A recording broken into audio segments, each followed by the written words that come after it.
주님을 향하여 우리가 믿음의 고백 올려드리며 찬양합시다. 새 힘 얻으리 주를 바랄 때, 주를 바랄 때, 우리 주를 바랄 때, 새 힘 얻으리 주를 바랄 때, 주를 바랄 때, 우리 목소리 높여서 새 힘 얻으리 주를 바랄 때, 주를 바랄 때, 우리 주 한 번 더 새 힘 얻으리 주를 바랄 때, 주를 바랄 때, 우리 주를 바랄 때, 주님 넘치하시네 소망 구원 주시니 당신은 영원하신 주, 내 영원하신 주, 지치지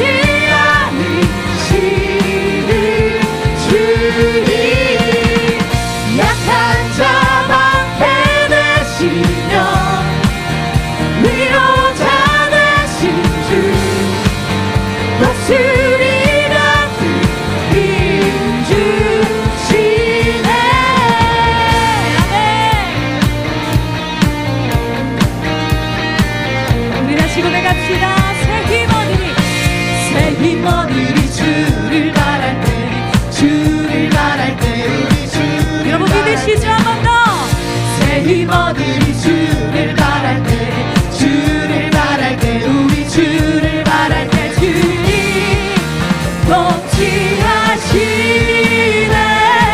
소망 구원 주시니 우리 감사해 찬양합니다.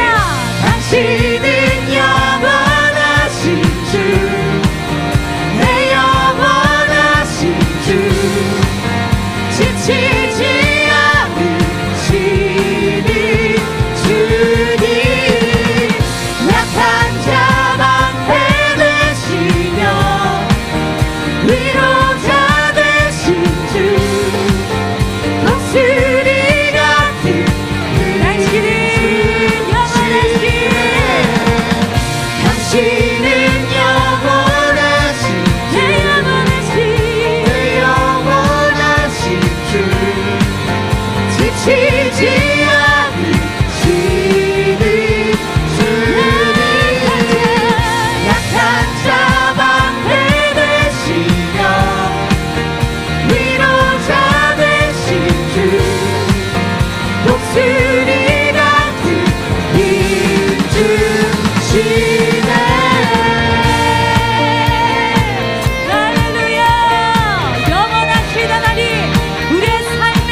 처음 고백하는 곡이 될 텐데요. 제가 가사를 먼저 읽어드리겠습니다. 제목은 모든 걸음 되시네 라는 찬양입니다. 주님 내 길 아시네, 흔들린 그 길에도 함께해. 주님 내 일 아시네, 멈춰진 나의 삶에도 늘 함께해. 나의 힘이 되신 주, 항상 같은 곳에서 주가 나의 도움 되시네. 나의 길이 되신 주, 변함없으신 계획, 주가 나의 모든 걸음 되시네. 여러분, 우리가 이 찬양 주님 앞에 이 시간 고백할 때요, 우리의 길이 되신 하나님, 마치 멈춰져 버린 것 같은 우리의 삶에도 동행하시며 모든 걸음을 인도하시는 그 하나님을 신뢰하며 찬양하길 원합니다. 우리 그런 마음을 담아서 함께 고백합시다. 주님 내 길 아시네, 흔들린 그 길에도 함께해. 주님 내 일 아시네, 멈춰진 나의 삶에도 늘 함께. 나의 힘이 돼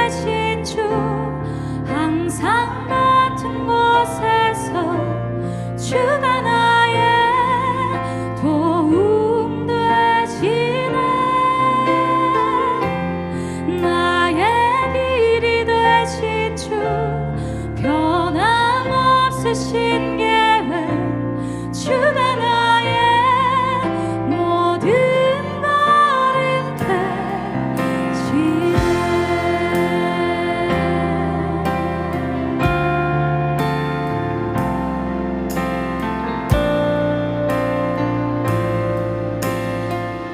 우리 다시 고백하겠습니다. 주님 내 길 하시네.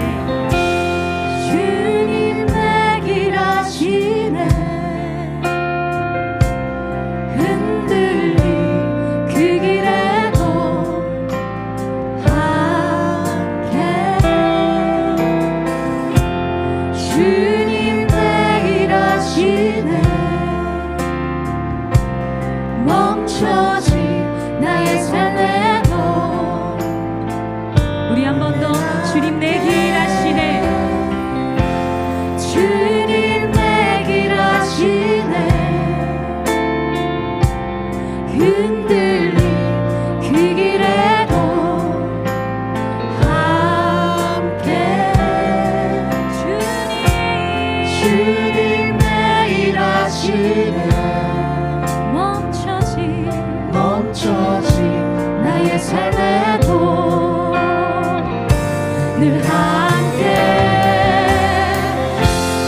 나의 힘이 되신 주 항상 같은 곳에서 주가 나의 도움 되시네. 나의 힘이 되신 주 변함없으신 계획 주가 나의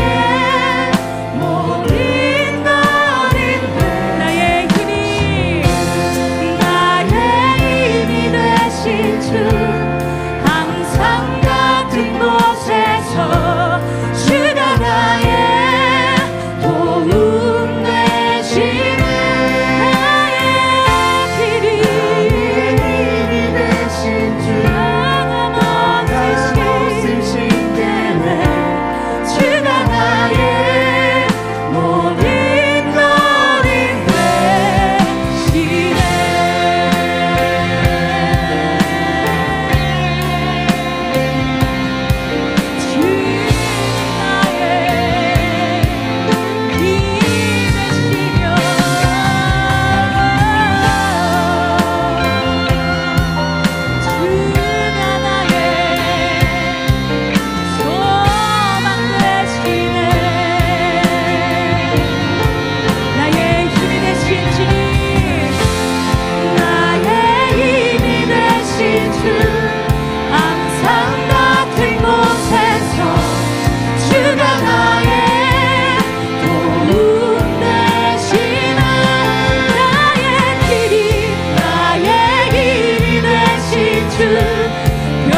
변함없으신 계획 주가 나의 모든.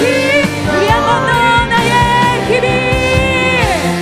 나의 힘이 되신 주 항상 같은 곳에서 주가 나의 도움 되시네.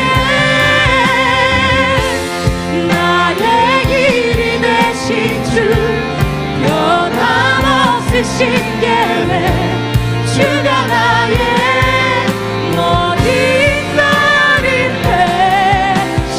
우리 다 대고 고백합니다. 주가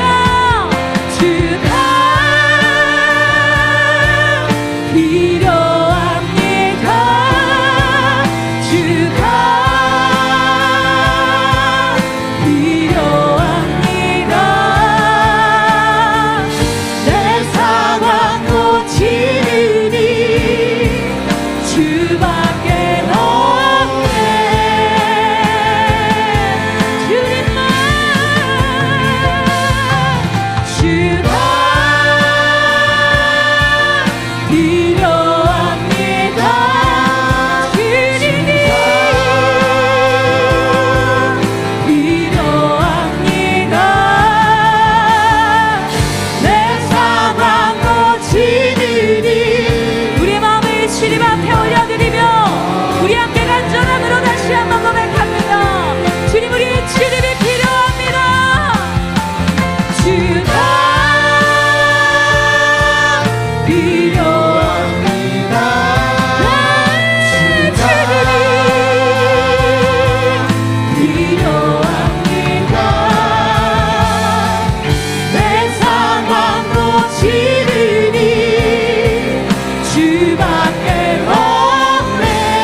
사랑하는 주님, 이 시간 주님의 필요함을 고백합니다. 우리의 마음을 아시고 또한 우리의 상한 심령, 깨어진 심령, 또 딱딱해져 있는 그 모든 마음들을 어루만져 주셔서 풀어줄 수 있는 당신께 우리의 마음과 인생을 맡깁니다. 주님 오셔서 우리의 마음 가운데 참된 소망을 발견케 해주시고 이미 허락하신 주님의 그 자비하심을 경험할 수 있도록 이 시간 역사하여 주옵소서. 그렇게 하실 주님을 찬양합니다. 감사하며 예수님의 이름으로 기도드립니다. 아멘. 자리에 앉고 잠깐 좀 한 가지 설명을 하고 좀 축복하는 시간을 가지려고 하는데요. 아까 들어오면서 몇몇 지체들 보니까 오늘은 조금 축복을 같이 나누고 또 격려하고 하는 시간들을 가지면 좋겠다는 마음을 주셔서 좀 그런 시간을 가지려고 합니다. 보니까 오늘 군대에서 휴가 나온 지체도 있고 이제 머지않으면 또 군대를 가야 되는 입대하는 또 지체들도 있고 또 준비하고 있는 사람들도 있고 직장 가운데 고된 한 주간의 삶을 보내다 온 사람들도 있고 중간고사 끝났죠. 학생들도 중간고사 끝나기도 하고 이래저래 바쁜 시간을 보내고 있는데 감사한 것은 시간은 간다는 겁니다. 감사한 일이죠. 예, 우리가 아무것도 하지 않아도 시간은 가고 다만 남는 게 한 가지 있는데 내가 그 시간을 어떻게 보내는가가 남을 텐데 뭐 다른 누군가는 아무런 격려도 칭찬도 응원도 없다 할지라도 예전에 한번 소개했던 책 제목이 있는데요. 공주영 씨라고 하는 소설가가 한 15년, 16년 전에 썼던 굉장히 유명한 에세이 베스트셀러가 있는데 그 책 제목이 이런 제목입니다. 당신이 어떠한 삶을 살든 간에 나는 당신을 응원할 것입니다 라는 책이에요. 이제 공주영 씨라고 하는 엄마가 딸에게 보내는 유명한 지금까지 흩어져 있었던 유명한 그 책들을 일화와 소개하면서 이제 격려하고 응원하는 거였거든요. 근데 그 책에 있는 그 책 제목도 좋았고 내용도 전부 좋습니다. 근데 이런 책 제목이에요. 당신이 어떠한 삶을 살든 간에 나는 당신을 응원할 것입니다 라는 것인데 여러분이 어떤 시간을 보내고 있는지 뭐 정확히 잘 모르지만 누군가는 지치고 힘들고 또 누군가는 좀 딱딱해지는 마음을 보낼 때도 있고 또 누군가는 깨어진 마음을 보낼 때도 있고 또 누군가는 그냥 덤덤하게 하루하루를 그냥 보내고 있는 이들도 있고 또 어떤 누군가는 계획했던 것에 잘 안 돼갖고 실패해서 자책하면서 그렇게 보내는 이들도 있을 텐데 그럴 때 그 누구도 여러분을 응원하지 않는다 할지라도 가장 먼저는 저는 여러분들을 응원하겠습니다. 여러분 응원하고 또 여러분을 응원하는 육신의 눈에 보이는 사람뿐만 아니라 누군가가 있다는 것을 꼭 기억하시고 그렇기 때문에 우리의 삶이 유지가 됩니다. 만약 우리가 살아온 삶의 그 대가로 보상으로 오늘이라는 시간을 맞이한다고 하면 우리는 굉장히 조금 좀 부족한 시간을 보낼지 모르는데 참 신기하게도 우리는 늘 감사하게도 똑같은 시간을 맞이하잖아요. 24시간이라는 하루하루의 오늘이라는 시간을 맞이하게 되는데 그것을 보면 우리가 어떻게 살아왔는가로 내일을 맞이하는 것이 아니라 내일이라는 시간, 오늘이라는 시간은 정말 누군가 우리에게 주시는 선물이구나 라는 것들을 알게 될 텐데 그런 축복을 또 은혜를 누리는 여러분들 되길 바라면서 저는 여러분을 열심히 응원하겠습니다. 기도하고 또 축복할 텐데 여러분도 여러분의 삶을 지나가는 그 모든 시간들을 담담하게 잘 보내는 여러분들 되길 간절히 빕니다. 그런 마음에서 이제 가장 먼저는 내가 나의 축복의 통로가 되는 겁니다. 이 말이 어렵지 않죠. 누군가 나에게 축복을 잘 안 해주니까 가장 먼저는 나도 나를 축복 잘 안 하다 보니까 내가 나에 대해서 먼저 축복을 해주는 시간인 거겠죠. 그래서 그런 의미에서 가슴에 손을 얹고 축복을 하자는 것인데 갓블레스 유 찬양하면서 가사가 이제 계속해서 불렀으니까 오늘 보니까 처음 오는 분들도 계시기 때문에 잘 모르나 할지라도 그냥 가사를 보시면서 나에 대해서 누군가가 이런 마음을 갖고 있구나. 그리고 저주하고 경쟁하고 깎아내리고 하는 것이 아니라 축복하길 원하는 누군가 있구나라는 것들을 좀 받아들이고 기억하는 여러분들의 그 시간들 되길 빌면서 이 찬양 먼저 가슴에 손을 얹고 God bless you 먼저 찬양하도록 하겠습니다. God bless you 합니다. God bless you 주님의 크신 은혜가 당신의 영혼 속에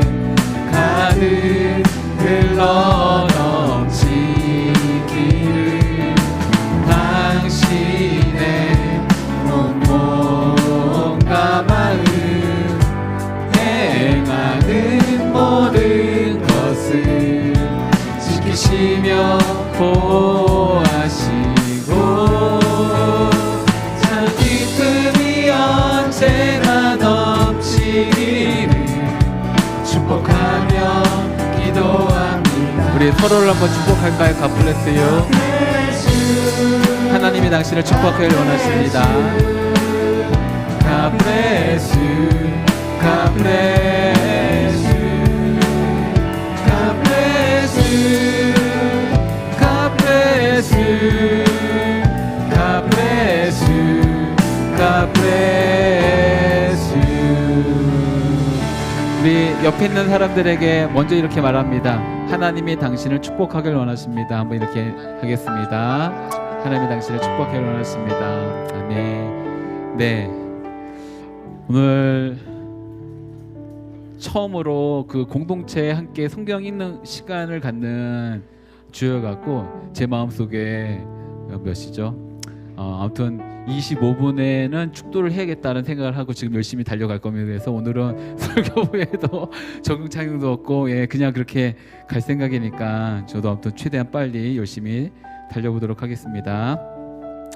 말씀 같이 읽겠습니다. 마태복음 22장 1절에서 14절까지 말씀 찾으셔서 같이 읽겠습니다. 마태복음 22장 1절에서 14절까지 말씀 같이 읽겠습니다. 마태복음 22장 1절에서 14절까지 말씀. 혹시 괜찮으시면 저 에어컨 좀 꺼주세요.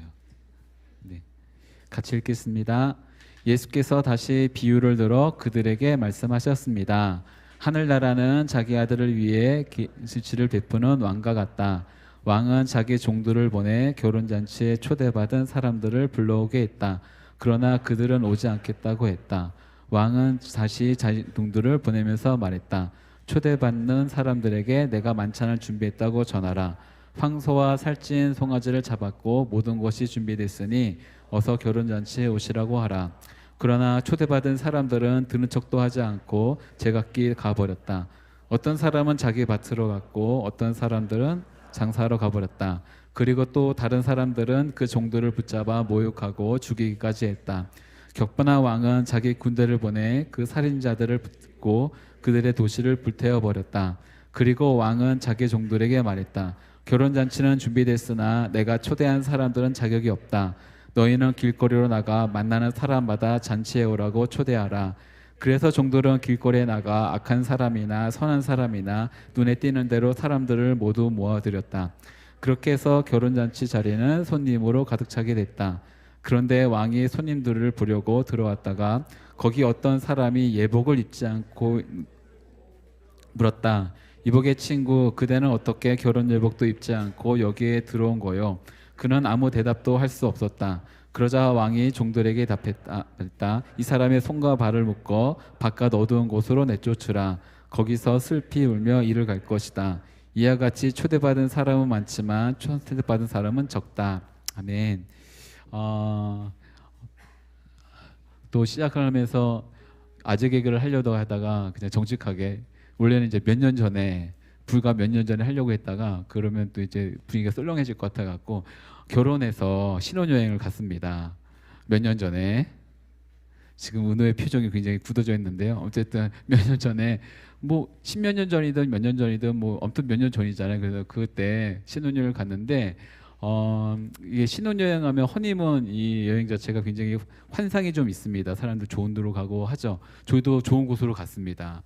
좋은 곳으로 갔는데 허니문 투어로 간 게 아니라 그 패키지 일반 패키지 중에서도 저렴한 그것을 해서 이제 하와이를 갔거든요. 하와이를 갔는데 근데 1인당 비용을 135만 원 들여서 갔어요. 4박 5일 동안. 굉장히 저렴하게 갔다 온 거죠. 아무리 옛날 일을 할지라도 저렴하게 갔다 온 겁니다. 둘이서 이제 270만 원 정도 갔다 온 건데 그럴 수 있었던 것이 이틀이 자유여행이었는데 아내의 외숙모님이 한 분 계시는데 외숙모님이 저기 그 하와이 사셨어요. 거기다가 그 외숙부님이시죠. 외숙부님이 그 하와이에서 변호사를 하고 계셨어요. 그래서 저희는 진짜 저렴하게 호텔도 그 칼 호텔이 있거든요. 이제 대한항공을 타고 가서 칼 호텔에서 먹으면 굉장히 저렴합니다. 그런 패키지였어요. 그래서 저렴하게 가서 이렇게 딱 방에 들어갔더니 얼마나 룸 그 컨디션이 나빴냐면 그 시트가 마르지 않은 거였어요. 청소를 하고 나서 아직 축축한 상태에 그래서 더 이상 여기 있을 수가 없어서 나와버릴 정도의 그런 어떤 저렴한 여행을 갔던 겁니다. 그런데 그 이제 제 아내가 외동딸이거든요. 외동딸이다 보니까 한 명밖에 없는 조카인 거예요. 집안 소개를 잠깐 하면 저희 이제 외숙부님께서 둘째 외숙부님께서 이제 그 사제세요. 신부님이세요. 그래갖고 집안 통틀어서 집안 통틀어서 조카라고 딱 한 명 있는 거예요. 한 명이 이제 몇십 년 만에 거의 처음으로 자기가 살고 있는 나라에 왔으니까 진짜 풀 이렇게 패키지의 여행을 해주신 겁니다. 그분이 월차를 내시고 휴가를 내셔갖고 직접 운전하시면서 변호사가 되신 분이 직접 운전해 주시면서 이틀 동안 저희를 계속 투어를 해주신 거예요. 여기도 가고 저기도 가고 저기 가서 그래서 뭐 그때 너무 오래된 얘기를 하지만 심은하 씨가 결혼했다고 하는 해변가에 있는 무슨 호텔에 가서 저희도 사진 찍고 뭐 이러면서 이게 아무튼 뭐 그랬어요. 그러다가 마지막 날 밤이었는데 레스토랑을 이제 데려가시겠다고 하신 거예요. 이게 그래서 이제 레스토랑 가는데 갑자기 신혼여행을 가고 여행을 간 거니까 당연히 옷이 굉장히 편안하잖아요.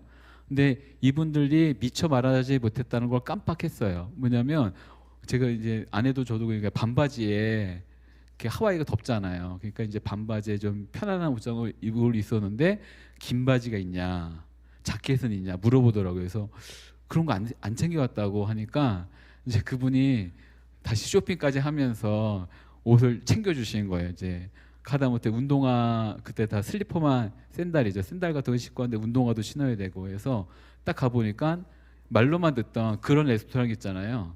이제 반바지에 이런 그 슬리퍼를 신고 들어가면 안 되는 레스토랑 드레스 코드가 딱 정해져 있는 그리고 웬만하면 자켓을 입어야 되는데 관광객이니까 자켓까지는 봐주긴 하지만 그래도 격식을 갖추는 게 좋겠다 해서 이제 옷을 다 맞췄습니다. 그래서 들어가면서 이제 그 시간을 굉장히 즐기면서 있었는데 두 가지를 하나 알았어요.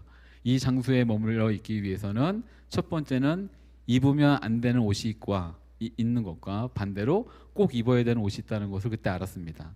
근데 이 장소에 내가 함께 조인하기 위해서는 반드시 필요한 몇 가지가 있다는데 하나는 입으면 안 되는 것과 또 한 대는 반대로 꼭 입어야 되는 것, 갖춰야만 되는 것이 있다는 걸 배웠지요.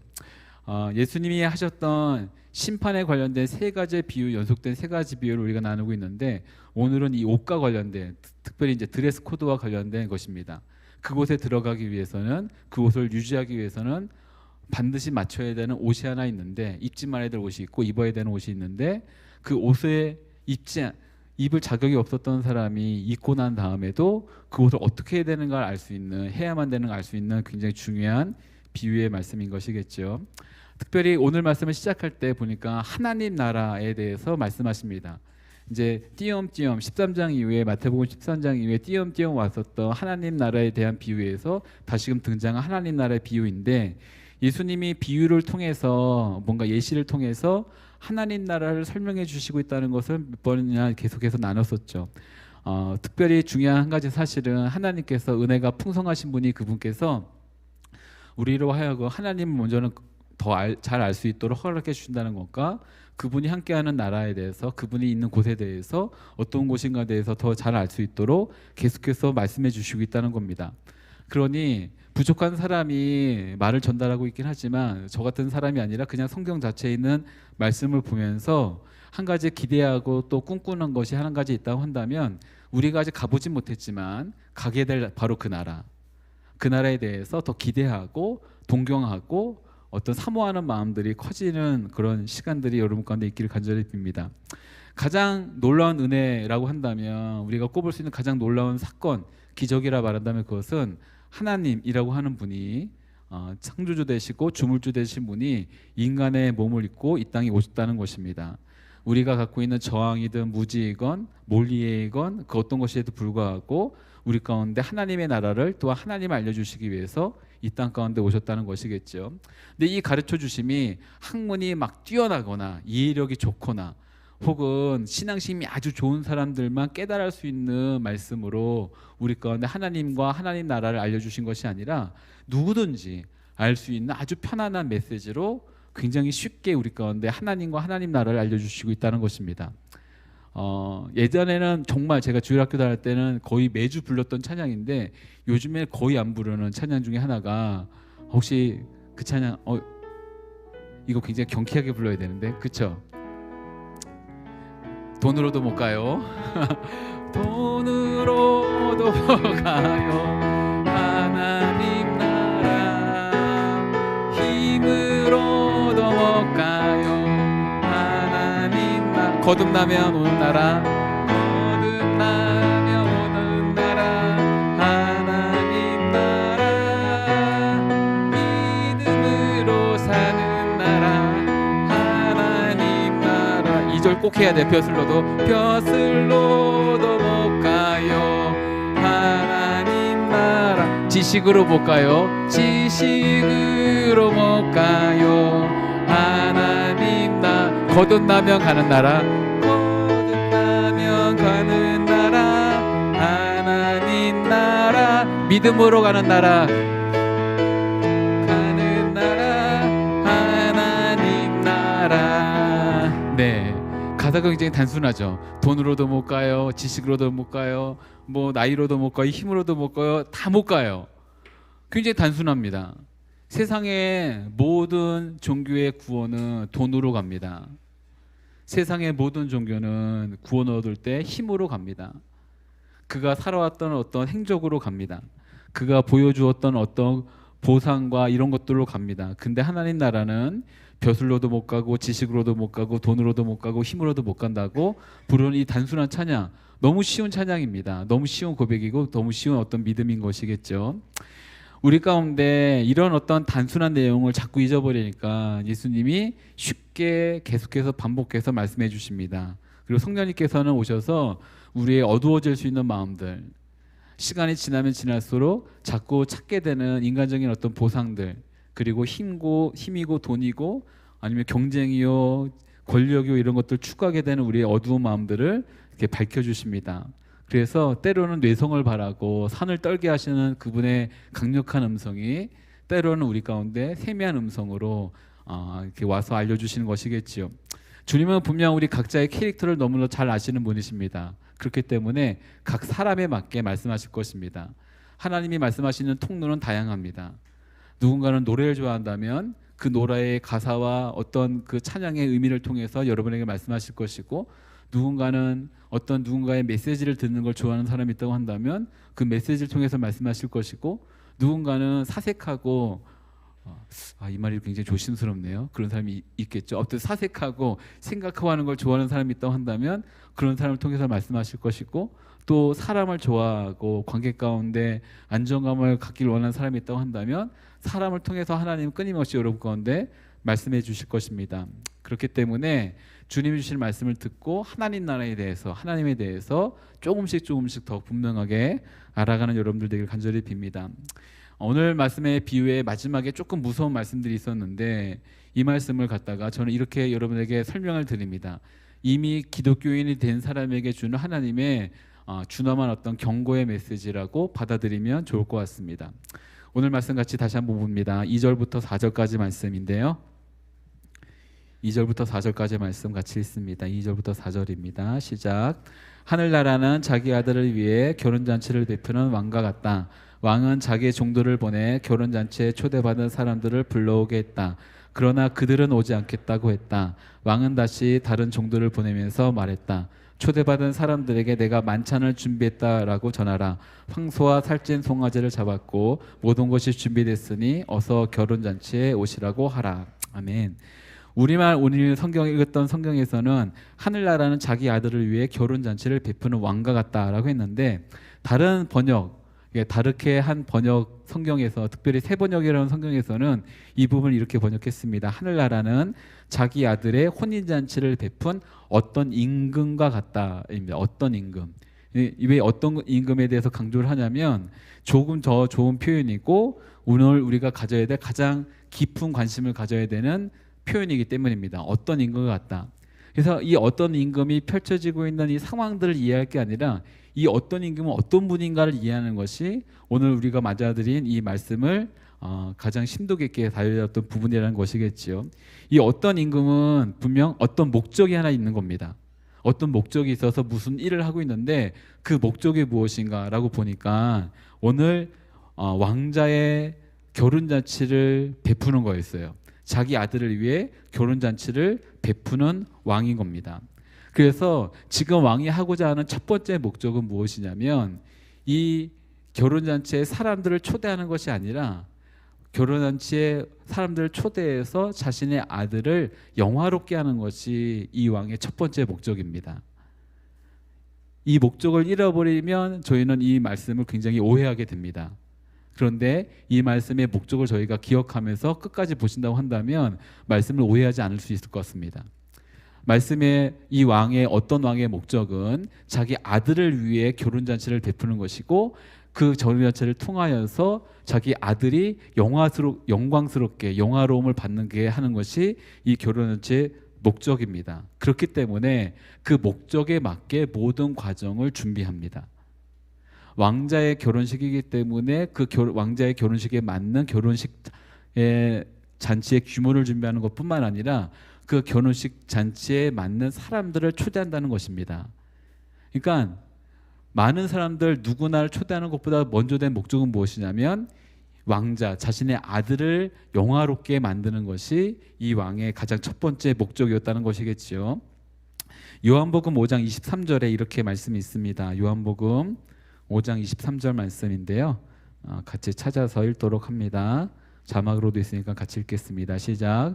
이는 모든 사람이 아버지를 공경하는 것 같이 아들도 공경하게 하려는 것이다. 아들을 공경하지 않는 사람은 그를 보내신 아버지도 공경하지 않는다.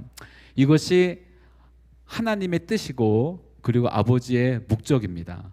그러니까 예수님을 공경하지 않고 영화롭게 하지 않는 사람이 있다 한다면 동일하게 하나님, 그를 보내신 하나님도 아버지도 동일하게 공경하지 않는다는 것이죠. 이렇게 말하다 보면 누군가는 그러면 예수님이 십자가를 지시고 그분이 했던 모든 사역들을 통해서 주님이 영광 받으시는 거구나, 영화롭게 된 거구나 라고 오해할 수 있습니다. 그렇지 않습니다. 하나님의 아들이신 예수님은 이미 먼저 영광 받으셨습니다. 영화로움을 받으셨습니다. 골로새서인데요. 골로새서 1장 15절부터 17절까지 말씀 있는데 같이 또 찾아서 읽겠습니다. 골로새서 1장 15절에서 17절까지 말씀입니다. 같이 읽도록 하죠. 시작. 하나님의 아들은 보이지 않는 하나님의 형상이요 모든 피조물보다 먼저 나신 분이십니다. 이는 하늘과 땅에 있는 모든 것들 곧 보이지 않는 것들과 보이지 않는 것들 보좌들과 주권들과 권력들과 권세들이 하나님의 아들 안에서 창조됐기 때문입니다. 만물이 아들로 인해 창조됐고 아들을 위해 창조됐습니다. 하나님의 아들은 만물보다 먼저 계시고 만물은 그분 안에 함께 서 있습니다. 아멘. 모든 천사들이 그분을 경배했고 그분은 이미 영광을 받으셨습니다. 그분은 예수님은 모든 만물을 주관하는 창조주로서 이미 하나님과 동등된 신격을 갖고 계시고 동등된 영광을 받으셨죠. 그래서 이미 예수님이 사역을 하시든 하시지 않건 십자가를 지시건 지시지 않건 그분이 어떤 사역을 하건 하시지 않건 간에 상관없이 예수님은 이미 먼저 영광을 받으셨죠. 다만 이 십자가를 통해서 우리 가운데 주어지는 가장 놀라운 메시지는 뭐냐면 우리를 위해 일을 하셨으니 주님은 우리를 통해서 영광 받으시소서가 아니라 몇 번을 두고 설명을 드렸는데 예수님은 십자가를 지신 이유가 영광 받기 위해서 지신 것이 아니라 우리를 사랑하기 위해 사랑하기 때문에 십자가를 지셨다고 몇 번을 말씀을 드렸죠. 기억하시죠? 할렐루야. 마치 처음 듣는 것처럼 다시 한번 하겠습니다. 마치 우리가 살아가면서 이 일을 완성해야지만 내가 뭔가 보상을 받고 영광을 받고 칭찬을 받고 격려를 받고 하는 것으로 생각해서 예수님도 십자가를 지심으로 말미암아 그렇게 우리에게 영광을 받으신구나 라고 그 영광을 받기 위해서 예수님이 십자가를 지신 것이 아니라 예수님이 십자가를 지신 이유는 우리를 사랑하기 때문입니다. 예수님은 십자가를 지시건 지시지 않건 이미 영광을 받으셨고 우리의 십자가를 지신 이유는 우리를 사랑하기 때문입니다. 전혀 다른 목적이 다르다는 거겠죠. 그렇기 때문에 예수님이 살아계시건 십자가에 달리셨건 부활하셨건 생명이나 죽음이나 그 어떤 것이라 할지라도 이미 모든 그것의 열쇠들은 예수님의 옷자락에 달려 있었습니다. 그래서 천사들은 예수님의 탄생 가운데 그분은 기묘자라 모사라 찬송을 했고 예수님은 모든 이름 위에 뛰어난 이름을 이미 받으셨던 것입니다. 그분의 삶의 행적을 통해서 그분이 받으신 것이 아니라 그냥 그분 존재가 이미 먼저 그 영광을 받으셨던 것이겠지요. 그리고 우리로 하여금 그분께 이런 합당한 영광을 올려드릴 수 있도록 허락해 주시는 기비를 주신 것이 이 믿음의 생활인 것뿐입니다. 신앙의 어떤 생활인 거겠죠. 그래서 이런 어떤 과정들을 위해서 이제 왕이 굉장히 매너 있게 예의 있는 태도로 잔치를 준비합니다. 말씀을 보니까 황소도 잡고 살찐 송아지도 잡고 모든 것이 준비됐다라고 하는 거겠죠. 그리고 가장 최고의 준비는 뭐냐면 그 결혼식에 맞는 사람들을 초대했다는 겁니다. 그러니까 초대장을 받았다는 것은 이미 내가 그 결혼식에 합당한 존재로 부름을 받았다는 것에 대한 어떤 증거겠지요. 자, 아까 제가 계속해서 설명을 드리고 있는데 다른 종교 하지만 계속해서 설명드릴 때도 설교 시간에도 말씀드리지만 다른 모든 종교에 있어서 신들은 사람들의 것을 뺐습니다. 더 가까우게 만들고 제물로 바치게 만들죠.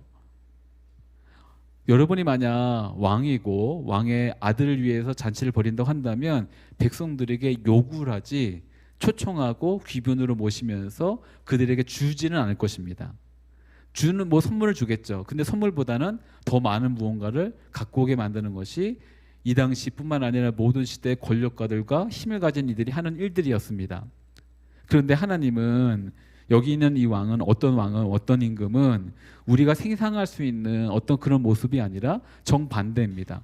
모든 것을 본인이 다 준비하고 모든 것을 다 자신이 다 주고 모든 것을 다 할 수 있도록 허락한 다음에 백성들을 하인으로 그 자리에 부른 것이 아니라 손님으로 그 자리에 불러서 그들에게 모든 것을 주는 어떤 분이라는 것을 성경은 오늘 가운데 말씀하고 있다는 것이겠죠.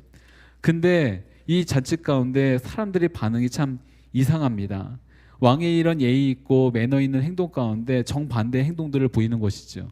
반응을 이상하게 보였는데요. 읽었던 말씀 마태복음 22장 4절 읽었으니까 5절 6절 같이 읽겠습니다. 5절 6절 7절까지의 말씀 같이 읽겠습니다. 5절 6절 7절입니다. 같이 읽죠. 시작.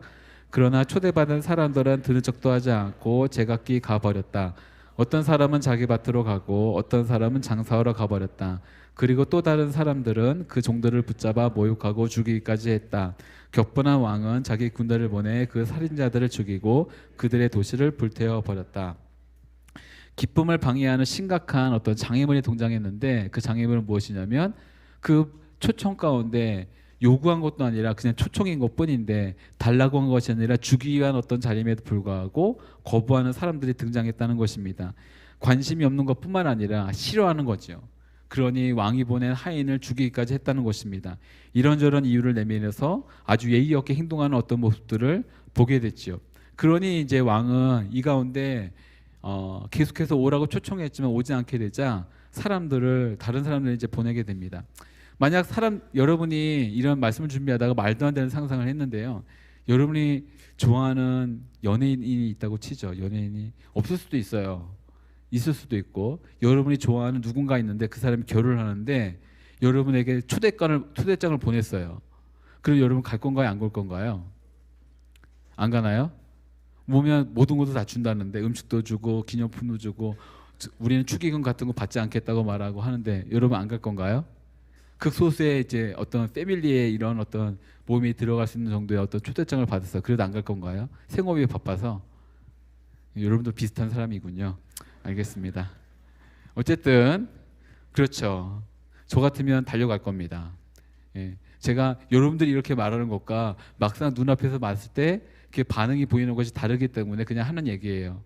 예전에 이제 사역을 하다 보면 교회에서 이제 연예인들을 초청할 때가 있잖아요. 근데 처음 연예인을 만날 때 저도 웬만한 연예인들 만났기 때문에 이제 웬만하면 진짜 반응을 안 보였거든요. 이렇게 눈에 막 이렇게 흔들림 없이 그냥 자연스럽게 지나갔다가 꽤 오래전입니다. 굉장히 오래전인데 좀 유명한 지금은 이게 이렇게 다 지나가는 분들이기 때문에 어쨌든 두 사람을 보고 저도 진짜 이게 설교단에서 쓸 수 있는 적절한 단어는 아니지만 어쨌든 아우라가 다르구나라는 것도 알았는데 첫 번째 분은 그 그게 한 17년 전이에요. 그러니까 그때는 굉장히 유명했겠죠. 17년 전이니까 최지우 씨를 청담동에서 이렇게 막 촬영 가기 전에 샵 하는데 인터뷰를 하려고 따로 만났어요. 근데 이렇게 키도 크신데 힐까지 딱 신으니까 목사님 오셨네 하면서 딱 일어섰는데 키가 180이 되더라고요. 그래서 지금 박수까지 치면서 좀 하나. 아무튼 뭐 보면서 진짜 다르구나. 이렇게 어떤 눌린다는 느낌을 이제 처음 받고 했고, 두 번째로는 이제 굉장히 겸손했던 한예진 씨를 이렇게 모델 한예진을 만나고 탤런트 한예진 씨를 만나는데 이분이 어떻게 이렇게 유명한데 겸손하시지? 이렇게 아무튼 뭐 그랬어요.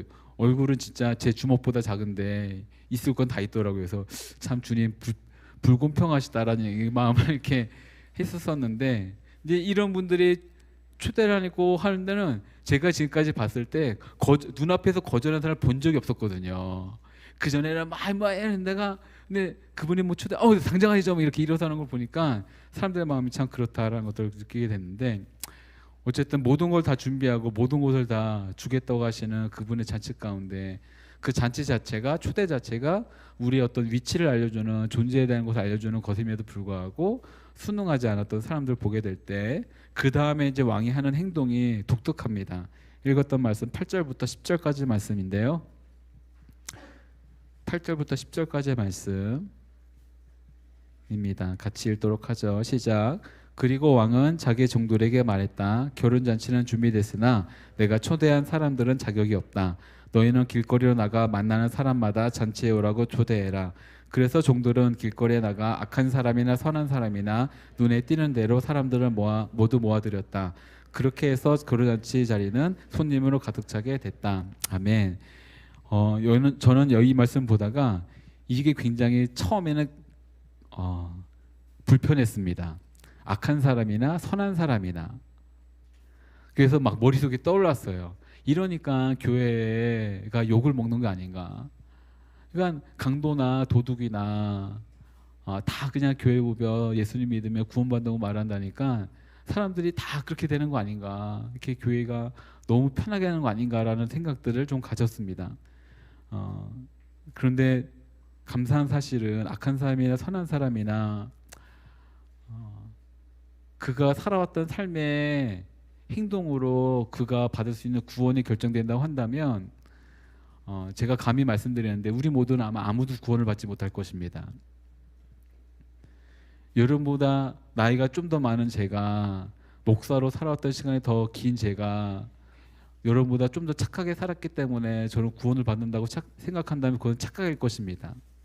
전혀 그렇지 않습니다. 제가 여러분보다 착한 일을 더 많이 했을까요? 나쁜 생각을 더 많이 가졌을까요? 저는 이렇게 장담합니다. 살아온 시간만큼 더 나쁜 생각을 더 많이 가졌을 것입니다. 좋은 일을 많이 하는 것보다 더 나쁜 행동과 생각과 마음들을 품는 시간이 더 많았을 것입니다. 그러니 사람이 살아온 만큼 그 사람은 구원받을 가능성이 좀 더 적어집니다. 시간이 지나면 지날수록 좋은 일은 누구만큼이고 나쁜 생각과 나쁜 마음들은 더 많아지는 것이 사실입니다. 처음에는 대범했던 인간의 마음이 시간이 지나면 섭섭함이 더 빨리 찾아옵니다.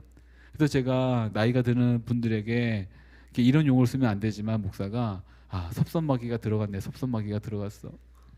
예전에는 아무렇지도 않게 지나갔던 일들이 어느샌가 보면 굉장히 섭섭함을 느끼고 서운함을 느끼고 그럽니다. 아마 여러분 부모님들이 아마 그러실 겁니다. 그러니 부모님들에게 잘하십시오. 시간이 지나면 지날수록 참 좋으신 부모님들이었는데 지나면 지날수록 사람이 참 그렇습니다. 그러니 나쁜 마음 품기 쉽고 나쁜 말하기 쉽고 나쁜 언어 사용하기 쉽지요. 다시 돌아와서 착한 사람이건 나쁜 사람이건 악한 사람이건 간에 여기 주인이 어떤 일을 했냐면 모두 다 데려와라입니다. 어떠한 자격도 걸지 않고 아무런 것도 하지 않고 그냥 모두 다 데려와라. 이사야 55장에 이사야가 이런 귀한 말씀을 읽건데 전합니다. 이사야 55장 1절에서 3절까지 말씀인데요. 같이 읽겠습니다. 이사야 55장 1절에서 3절까지 말씀입니다. 같이 읽도록 하죠. 시작. 너희 모든 목마른 사람들아 물로 나오라. 돈 없는 사람들아 너희도 와서 사 먹으라. 와서 돈을 내지 말고 값도 지불하지 말고 포도주와 우유를 사라. 왜 너희는 음식이 아닌 것에 돈을 쓰고 배부르게 하지도 못할 것에 애를 쓰느냐. 들으라, 내 말을 잘 들으라. 그러면 너희가 좋은 것을 먹고 기름진 것으로 즐길 것이다. 너희는 귀를 기울이고 내게로 오라. 내 말을 들으라. 그러면 너희가 살 것이다. 내가 너희와 영원한 언약을 맺을 텐데 그것은 내가 다윗에게 약속한 사랑이다. 아멘. 주님이 우리 가운데 약속한 사랑이 있는데 그 사랑은 무엇이냐면 목마른 사람들은 와서 마시고 돈 없는 사람들은 와서 먹는 것입니다. 그만한 자격이 있다고 먹거나 마시는 것이 아니라 누구든지 와서 먹고 마시라고 주님께서 말씀하시는 것이죠. 당신이 살아왔던 만큼 당신을 먹게 될 것입니다 라고 말하는 것이 아니라 당신은 누구이든 간에 당신의 삶이 어떠했던 간에 상관없이 와서 먹고 마시라고 말씀하고 있는 것입니다.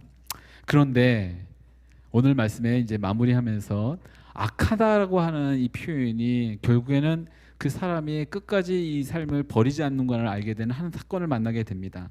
그 사건이 바로 11절부터 14절까지 말씀인데요. 11절부터 14절까지 말씀 같이 읽겠습니다. 시작. 그런데 왕이 손님들을 보려고 들어갔다가 거기 어떤 사람이 예복을 입고 있지 않은 것을 보고 물었다. 이복의 친구, 그대는 어떻게 결혼 예복도 입지 않고 여기에 들어온 거죠? 그는 아무 대답도 할 수 없었다. 그러자 왕이 종들에게 말했다. 이 사람의 손과 발을 묶어 바깥 어두운 곳으로 내쫓으라. 거기서 슬피 울며 이를 갈 것이다. 이와 같이 초대받은 사람은 많지만 선택받은 사람은 적다. 아멘. 가득 채워진 잔치를 보려고 왔던 어떤 임금이 한 사람을 발견합니다. 그 사람은 예복을 입지 않은 거예요. 아까 이제 드레스 코드에 대한 얘기를 했죠. 예복을 입지 않은 사람이 있을 수 없는 사람이 그 자리에 있는 것을 발견합니다. 그리고 묻죠. 그대는 왜 예복을 입지 않고 어떻게 이곳에 들어왔는가? 그대는 어떻게 예복을 입지 않은 상태에서 이곳에 있는 것을 유지하고 있는가라고 묻습니다. 근데 가장 좋은 답을 얻을 수 있는 힌트가 이 사람이 대답을 하지 못했다는 것입니다. 이 사람이 대답을 하지 못했다는 거예요. 근데 우리는 이것에 집중하지 않고 뒤에 있는 일들을 보면서 왕이 왜 이렇게 갑자기 가혹하지? 왜 이렇게 돌변해 갖고 이런 행동을 하지? 겨우 예복을 입지 않았다는 것 때문에 쫓아내는 정도가 아니라 이렇게까지 하지? 라는 생각들이 들 수가 있죠. 자, 아까 제가 시작하면서 이 어떤 임금에 대한 특징을 몇 가지 설명드렸는데 모든 것을 주는 임금이라고 말씀을 드렸습니다. 모든 것을 다 준비하는 임금이라고 설명을 드렸습니다. 그렇다고 한다면 이 예복을 준비되었지 않은 사람들에게는 이 임금은 어떻게 했을까요? 아마 입구에서 줬을 것입니다. 왜냐하면 이 잔치에서 필요한 예복은 이 하나밖에 없기 때문인 거예요. 근데 그마저도 준비가 안 된 사람, 자격이 안 되는 사람, 준비할 수 없는 사람, 그런 사람들에게는 들어올 수 없으니까 들어올 수 있도록 그에게마저도 그가 악한 사람이건 선한 사람이건 어떤 사람이건 상관없이 그 사람에게도 들어올 수 있도록 이 예복을 주었을 것입니다. 그에게 맞는 정확한 예복을 주었을 것입니다. 그런데 왜 여기 이 질문을 받은 사람이 대답하지 못했을까요? 혹시라도 하인이 이 관리하는 사람들이 들어보내려고 할 때, 들어오게 할 때 이 말을 안 했을까요? 이 예복을 벗으면 절대 안 됩니다. 이 잔치에서 즐길 수 있고 기쁨을 누릴 수 있는 유일한 조건 한 가지는 우리가 드리는 이 예복을 끝까지 입고 있는 것입니다 라는 말 안 했을까요? 아닙니다. 이 어떤 임금은 그런 임금이 아닙니다. 이 어떤 임금은 그 잔치에서 유지될 수 있는 유일한 조건도 말씀해 주시고 채울 수 없는 자격이 없기 때문에 그 자격도 채워주시고 부담도 본인이 다 하시는 분이세요. 그럼에도 불구하고 이 어떤 사람이 왜 답을 못했는가? 아주 쉽죠. 설마 무슨 일이 일어나겠어? 라고 생각하면서 그 예복을 벗어버린 것입니다. 분명하게 들었음에도 불구하고 그리고 본인이 사거나 준비한 것도 아님에도 불구하고 본인이 받았던 그 옷을 그냥 무슨 일이 일어나겠어? 라고 생각하면서 아주 쉽게 그냥 옷을 벗어버린 것이겠죠. 그리고 나서 그 사람을 하필이면 만난 것입니다. 그는 아마 이렇게 생각했을 것입니다. 내가 아무리 이렇게 돌아다녀도 설마 내가 왕을 만나겠어? 이런 생각을 했을 거예요. 그런데 그는 딱 왕을 만납니다. 그 임금을 만나는 것이겠죠. 이 사람이 예복을 입지 않고 있는 것 가운데 왕이 보여줬던 반응을 우리가 듣는다고 한다면 이것과는 조금 다른 분위기의 이야기이긴 하지만 저는 우리가 은혜로 받은 어떤 옷이 있는데 그 옷을 벗어버리지 않고 유지하는 여러분들에게 간절히 바라면서 한 이야기를 함께 잠깐 나누고자 합니다. 긴 이야기입니다. 아주 긴 이야기예요. 예전에 어떤 성경 공부에서 간략하게 이제 써머리만 했었던 이야기인데 오늘은 아주 긴 풀스토리대로 제가 있는 대본에 있는 대본이래요. 여기 있는 거 적어놓은 그대로 거의를 대부분 읽겠습니다. 그래도 시간이 괜찮을 것 같아서 두 형제 이야기라고 합니다. 조용하게 반주를 해줘도 될 것 같아요. 이 정도는 분위기를 잡기 위해서 두 형제 이야기. 어떤 도시에 두 아이가 있습니다. 사고로 인해서 부모님 두 분이 갑작스럽게 죽어버리고 일가 친척도 없이 어린 두 아이만 딸랑 남아버렸습니다. 형은 10살이 채 되지 않았고 동생은 그보다 더 어렸습니다. 졸지에 소년 가정이 되어버린 이 형은 어린 동생을 엄마 대신하여서 늘 안고 울고 보채는 이 동생을 위해서 잠도 이루지 못하면서 그렇게 보채며 살았습니다.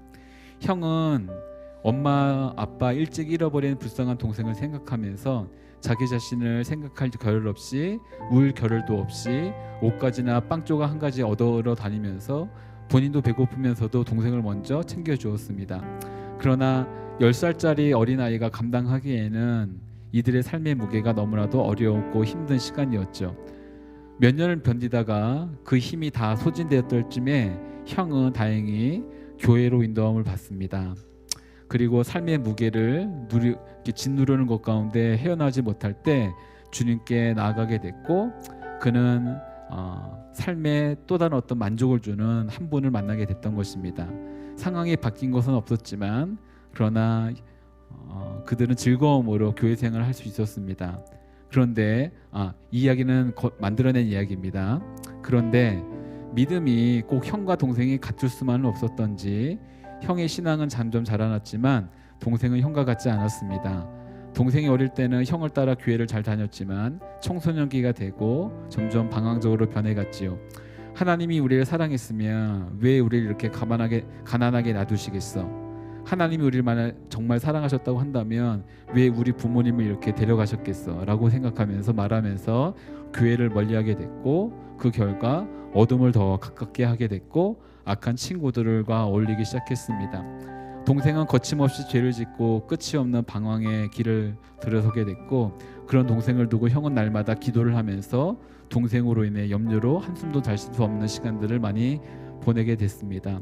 그렇게 어느 날 형이 여전히 잠을 이루지 못하고 기도하고 있을 때 방문이 활짝 열리더니 동생이 온통 하얗게 질린 채 온몸에는 피투성이가 된 채로 들어와 형에게 말했습니다. 형, 내가 사람을 죽였어.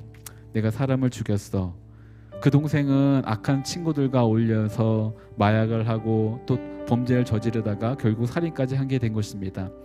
형은 정신을 차리고 어떻게든 이것을 수습하기 위해서 먼저 네가 입고 있는 그 옷들을 벗어버려라. 그리고 저기 저 벽장 뒤에 숨어 있어라 라고 동생을 급히 옷을 벗긴 채 벽장 속으로 집어넣습니다. 형은 잠깐 동안 기도하는 시간을 갖고 무슨 생각이었는지 주섬주섬 동생이 벗어놓은 옷들로 갈아입기 시작했습니다.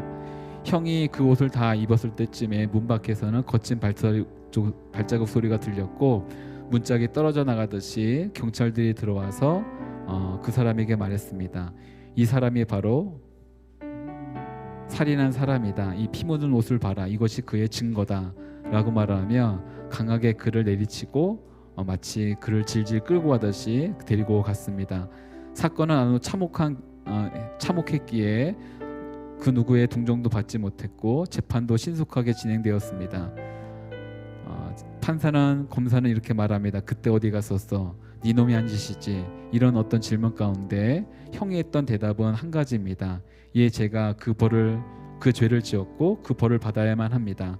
예, 제가 죄인입니다. 그 죄에 대한 형벌은 제가 받아야만 합니다. 라고 변함없이 대답을 했습니다. 이 말은 긍정이 되었고 그에게는 최고형의 사형 현도가 내려졌습니다. 이 이상한 죄수가 감옥에 들어가고 난 다음부터 감옥은 이상한 분위기로 바뀌었습니다. 가장 잘 알려진 잔혹한 살인의 살인범인 죄수가 전혀 살인범처럼 느껴지지 않았기 때문입니다. 그는 틈만 나면 찬송하고 기도했고, 그래서 웬만하면 살인주범인 그 죄수들은 감옥에서 내가 그랬다고 떠벌리면서 장황하게 말하는데, 이 죄수는 사건에 대해서 아무런 말도 하지 않았기 때문입니다. 이 이상한 죄수가 어느 날 갑자기 교도소장을 만나길 청합니다. 소장은 다른 사람은 몰라도 이 사람만은 만나줘야겠다는 생각이 들어서 그를 만납니다. 그런데 그때 형이 교도소장에게 부탁을 합니다. 편지 한 장을 내밀면서 이 편지를 아무도 뜯어보지 못하게 인장을 찍어주십시오. 그리고 약속 하나만 해주십시오. 제가 사형이 끝나고 나면, 집행이 끝나고 나면 아무도 이것을 보지 못한 채 제가 겉에 적어드린 이 주소로 보내주십시오 라고 말합니다. 그리고 시간이 지나서 그는 마지막 밤을 보냅니다. 그리고 그는 주님을 만날 생각에 눈물로 기도했지만 반대로 또한 동생에 대한 안타까운 마음 때문에 또한 그렇게 기도하면서 시간을 보냈습니다. 사형은 예정대로 집행되었고 사랑하는 주님 품으로 갔습니다. 교도소장은 이 집행이 너무나도 이상했고 너무나도 이해하기 힘들었지만 갑자기 사형수가 부탁한 그 편지가 생각이 나서 그 직원에게 정해져 있는 주소로 갖다 달라고 요청을 합니다. 그 주소에 가보니 이미 폐가가 된 집이었고 아무런 소리도 들리지 않는 그런 집이었습니다. 그래서 계속해서 문을 두드리다가 그냥 돌아가려고 하는 찰나에 머리는 헝클어져 있고 얼굴빛은 새하얀 어떤 송장 같은 사람이 나와서 문을 여는 것을 보고 직원은 깜짝 놀라 그냥 편지를 던져버리고 도망가 버렸습니다. 벽장에서 나온 동생이 이제 두려움에 떨리며 그 편지를 보았습니다. 이제 동생이었던 겁니다. 그리고 보는 순간 알았습니다. 형의 필체였던 것이겠지요. 그리고 방문을 걸어 잠그고 그 편지를 뜯어서 읽어보았습니다. 첫 줄에 이렇게 적혀져 있었습니다. 사랑하는 동생아, 나는 너의 죄의 옷을 입고 너 대신 죽는다. 동생은 잘 이해가 가지 않아 이 첫 줄을 다시 읽고 또 읽고 또 읽고 또 읽다가 마침내 그 의미를 알고 미친 듯이 소리를 지르며 통곡하며 뛰쳐나갔습니다. 여기저기 다니면서 알아듣지 못하는 말로 소리치면서 사람들에게 외쳤는데 결국 어쩌다가 교도소까지 찾아가게 됐고 그리고 교도소장을 찾아갔습니다. 그때 교도소장이 알아들 수 없는 일부짖음 가운데 이렇게 말할 수밖에 없었습니다. 이 악한 놈아, 이 더러운 자식아, 더 이상 떠들지 말고 다녀라.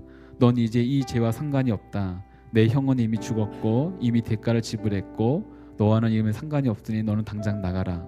쫓겨난 동생은 여기저기 방황하다가 방으로 돌아와 다시는 이 세상에서 볼 수 없는 형을 만날 수 없다는 그 마음 가운데 슬프고 죽을 것만 같았지만 어떻게 하면 형을 다시 만날 수 있을까 곰곰이 생각해 보았습니다. 그리고 이렇게 스스로 말했습니다.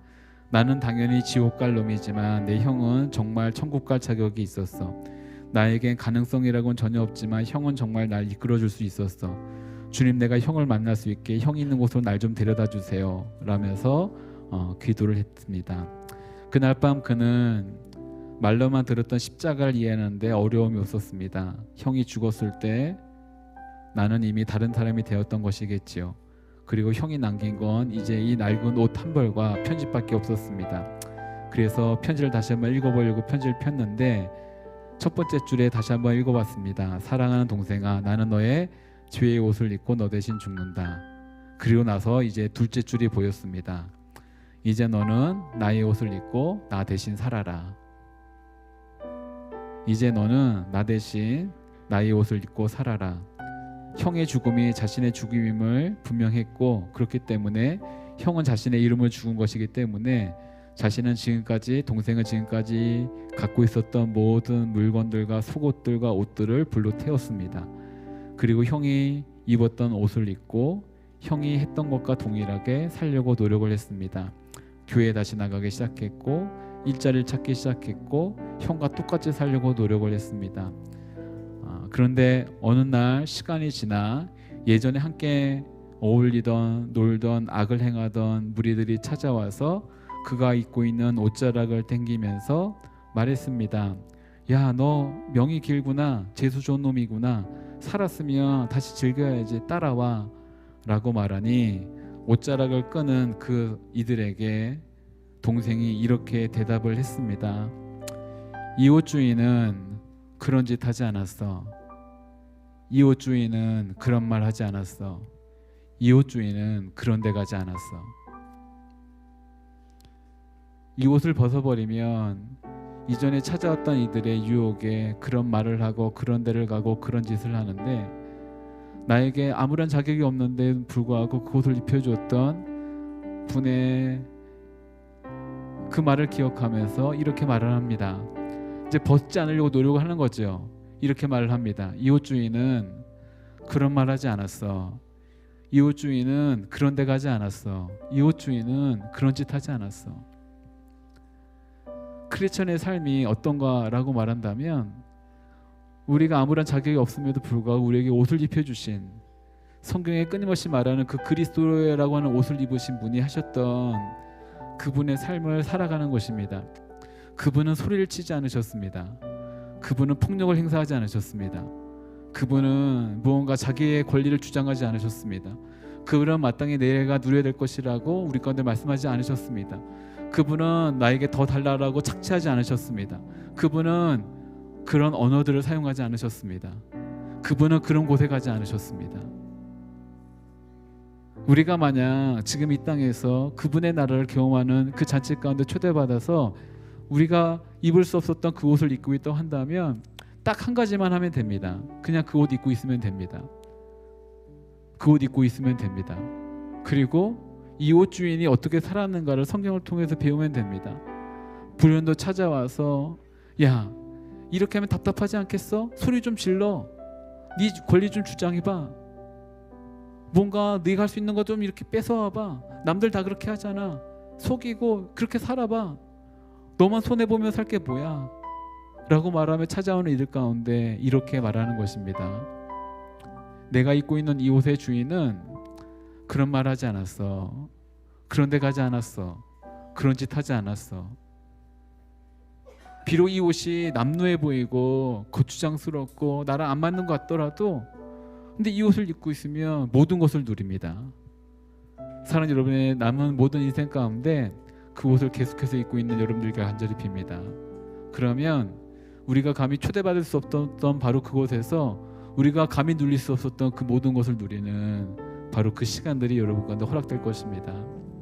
같이 잠깐 기도하겠습니다. 가슴에 손을 얹습니다.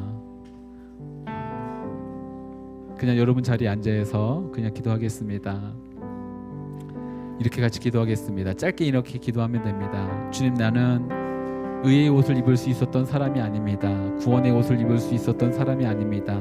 그럼에도 불구하고 주님이 모든 것을 감당하시고 모든 것을 부담하시면서 나에게 이 은혜를 베풀어 주셨습니다. 주님, 나에게 옷 입혀주신 주님의 그 은혜에 하나님 감사하며 이 옷의 주인답게 살아가겠습니다. 이 옷의 주인답게 말하며 살겠습니다. 이 옷의 주인답게 하나님, 내가 있는 곳에 있어야 될 그곳에서 우리가 살아가겠습니다 라고 하는 이 고백을 드리면서 같이 기도합니다. 같이 기도하겠습니다. 사랑하는 주님, 우리가 입고 있었던 이 옷들이 우리가 우리의 노력으로 우리가 했던 그 일들로 입을 수 있었던 옷들이 아니었습니다.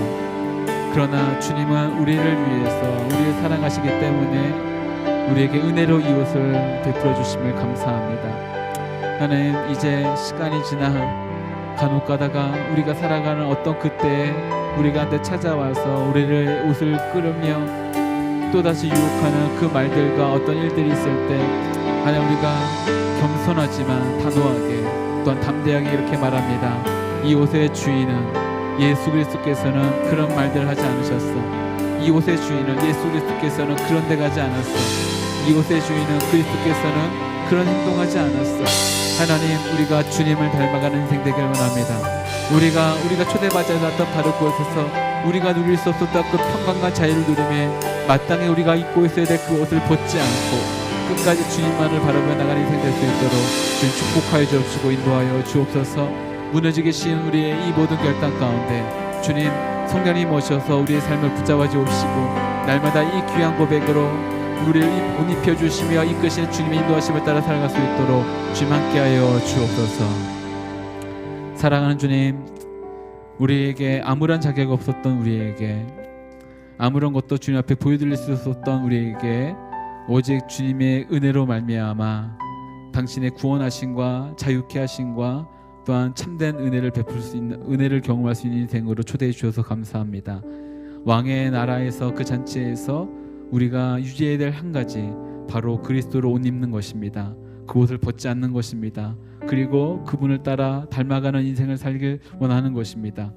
하나님, 때로는 무너지고 또한 좌절하기 쉬운 우리 인생 가운데 날마다 찾아오셔서 하나님 격려해 주시고 또한 어루만져 주셔서 늘 주님을 닮아가는 그 인생 될 수 있도록 축복하여 주옵시고, 하나님 그 일이 우리의 어떤 노력이 아니라 주님이 함께해 주시고 이끄시는 은혜의 결과라는 것들을 경험하고 또한 고백할 수 있는 복된 인생 될 수 있도록 축복하여 주옵소서. 그렇게 행하실 주님을 찬양합니다. 감사하며 예수님의 이름으로 기도드립니다. 아멘. 우리 자같이 자리에서 일어나서 우리 삶을 봉헌하며 찬양하며 나가겠습니다.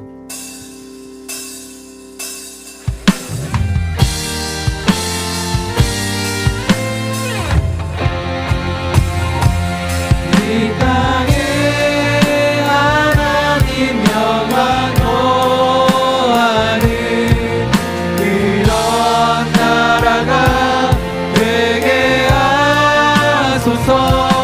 열방에 하나님 영광 비추는 그런 나라가 되게 하소서. 우리 마라나타 마라나타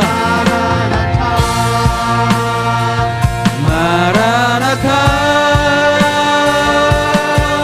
아멘. 주 예수여 오시옵소서. 마라나타 마라나타 마라나타. 아멘. 주 예수여 오시옵소서.